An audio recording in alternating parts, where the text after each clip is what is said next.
Hey, Survivor. Welcome to episode 143 of the Vibrant Survivor podcast. A 2021 study showed that creativity-based therapies like art, journaling, collage, and expressive writing have been shown to reduce PTSD symptoms and anxiety. So today, I'm sharing my experience with SoulCollage, a creative practice that surprised me, challenged me, and ultimately taught me something powerful about healing from trauma. But first, let's self-regulate with a 4-for-8 breathing exercise. If you'd like, we'll inhale for 4, hold for 4, and exhale for 8. Ready?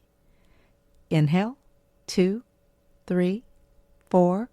Hold, 2, 3, 4. Exhale, 2, 3, 4, 5, 6, 7, 8.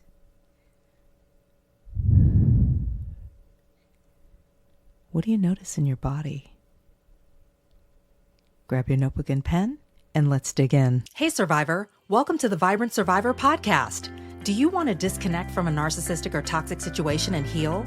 Are you Googling how to identify a narcissist, narcissistic abuse, and boundaries? Are you feeling stressed and lonely while trying to avoid being sucked back in and lied to again? Hey, I'm Lesley. As a busy wife and mom, I fell for the lies and manipulations of narcissists. I wasted my time, talents, and money on users who kept moving the goalposts. I wanted real relationships and business opportunities and to enjoy life with my family. Instead, I struggled with anxiety, panic attacks, and insomnia, and I couldn't trust my body or anybody until I took a holistic approach to healing. In this podcast, you'll find tips for healthy living, trauma healing, and boundaries so that you'll have the freedom, confidence, and inner peace to respond, not react, after narcissistic abuse. Take a deep breath in, let it out slowly, and just relax. This time's for you.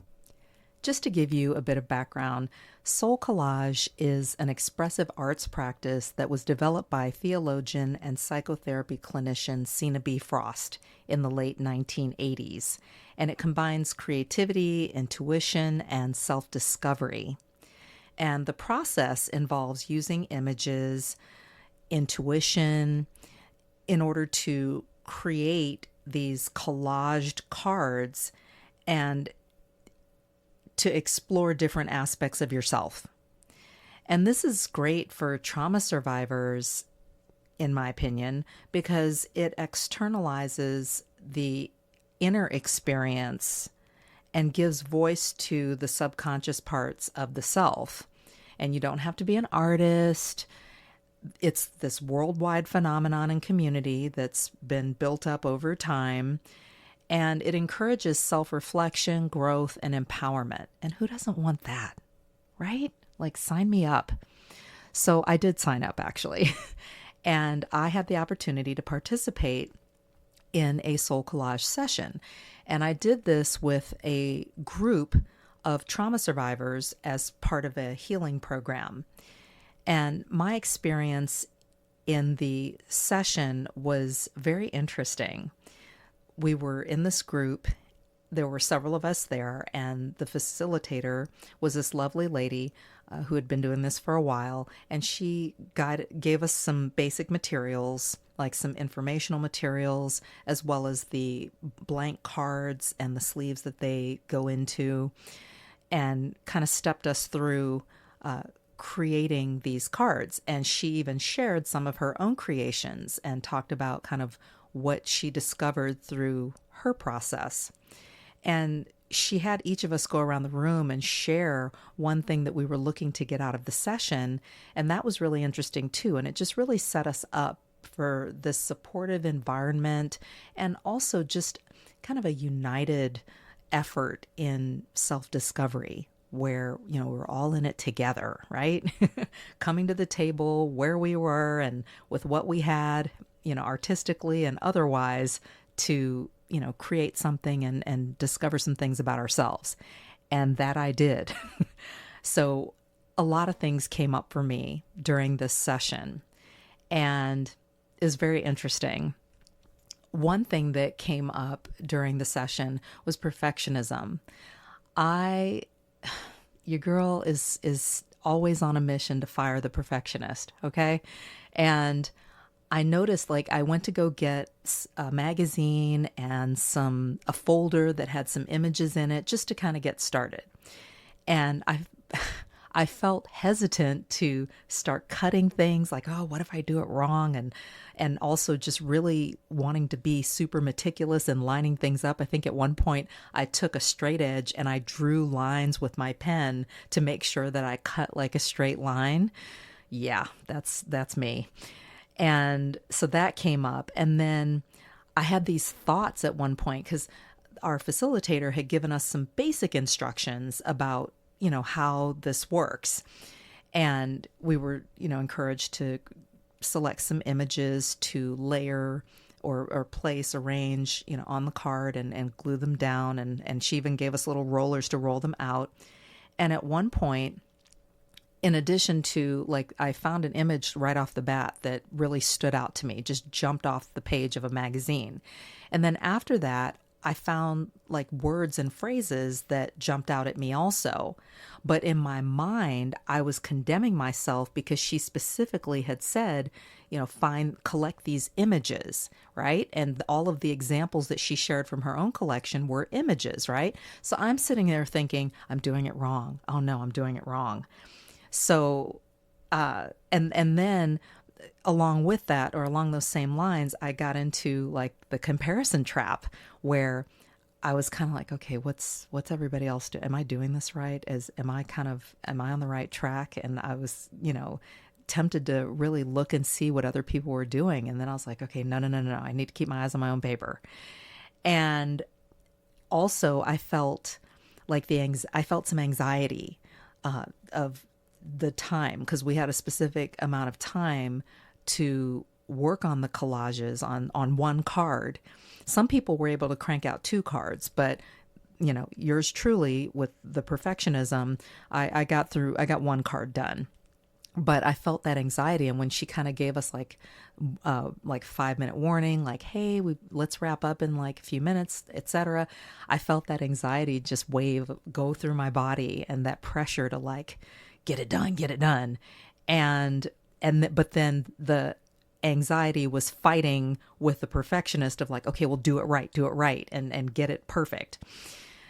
And I also struggled with overthinking. Like at one point, this one image jumped out at me right away, like I mentioned, but then I was like, okay, is this a good image? Is this the image that I really like, or do I like something else better?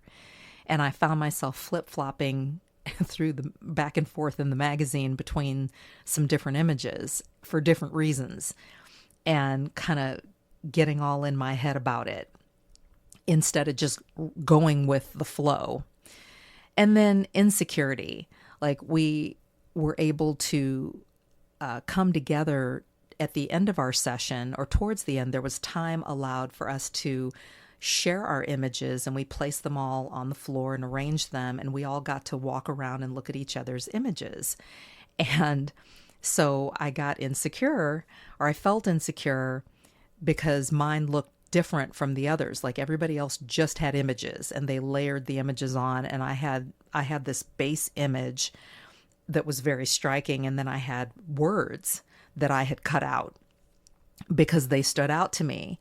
And so I struggled with just feeling like, oh well, just almost feeling like apologetic about my card and my collage. And then I had these feelings of non-compliance, like I used words when I was told not to, bad Lesley, I had broken the image rule, and that people pleaser crept up, and just wanting to be a good little student and do it the right way, versus just being okay with just, this is what stood out to me. Like, this is what spoke to me. And I think I was afraid that I was kind of recreating some variation of like a vision board, or even of my vision board for 2025. And in reality, I really wasn't, but like I felt that way. Does that make sense? Anyway, so how did I push through this? I mean, clearly I had a lot going on during this session, but you know what? It was so good because I got to see myself in this activity. And isn't that the point? I mean, I'm like, okay, I need to work on this. Or, hey, I still am struggling with this. And so what I ended up doing was I literally had to have a talk with myself just internally. And I just had to I remember closing my eyes at one point, like, you know what? This is what spoke to me. And I am being authentically me with what I'm doing here. I like these words. This message stood out to me. This image was like the perfect backdrop. And even still, I had to stand back and look at my own image from a bird's eye view, and I realized that there was something deeper that was going on with the things that I chose.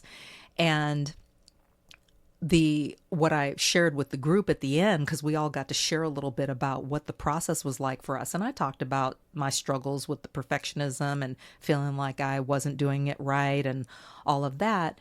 And I'm like, at the end of the day, when I look at this collage that I created, I think it's reflective of a longing that I have, to travel to a particular destination, and it happened to be Morocco. And so I chose this food image that was the backdrop, but it had like the colors of the Moroccan flag in it in the form of this really delicious looking dish that appeared to be plant-based. It looked like it had like little, squares of tofu and like maybe some kale or some kind of greens in it with this red sauce. It had like all the Moroccan flag colors in it. And then the words were like black and white.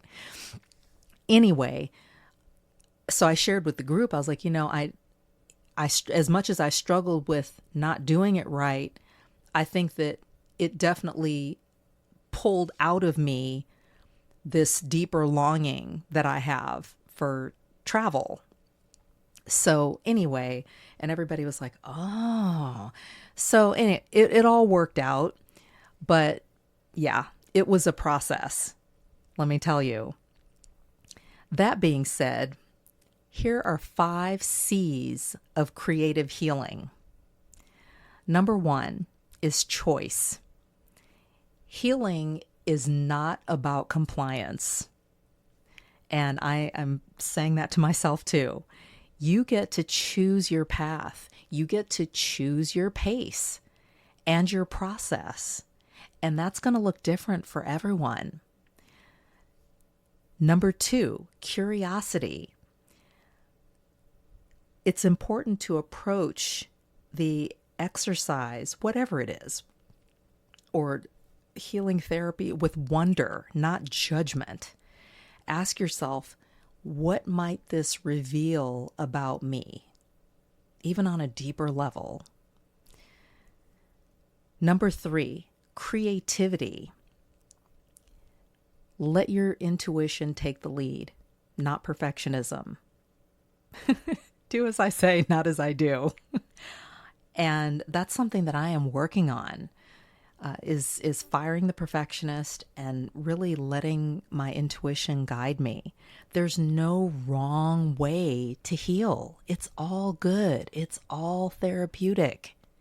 It's all expressive. It's all within you. And an exercise like SoulCollage, for example, will bring that out. And that's okay. Look at it without judgment and learn from it, grow from it. Number 4, connection. Healing in community reminds you that you are not alone. And it's so powerful because the shared experience, even the sharing of lessons learned or insights, builds strength and resilience. And that's a beautiful thing. And number 5 is compassion. It is so important to offer yourself grace when you are doing things like this. Anything, any kind of expressive arts or any kind of healing therapies or exercises, no comparisons, no criticism, just being kind and gentle to yourself. So Whether you are doing SoulCollage, which, hey, I had a great experience and I would highly recommend it if you'd like. If you're journaling, if you're doing movement or some other creative practice, remember the 5 C's of creative healing. Choice, that's your pace, your path, and every survivor's healing looks different. Curiosity, having wonder over judgment. Creativity, prioritizing intuition over perfection and knowing that every bit of progress matters.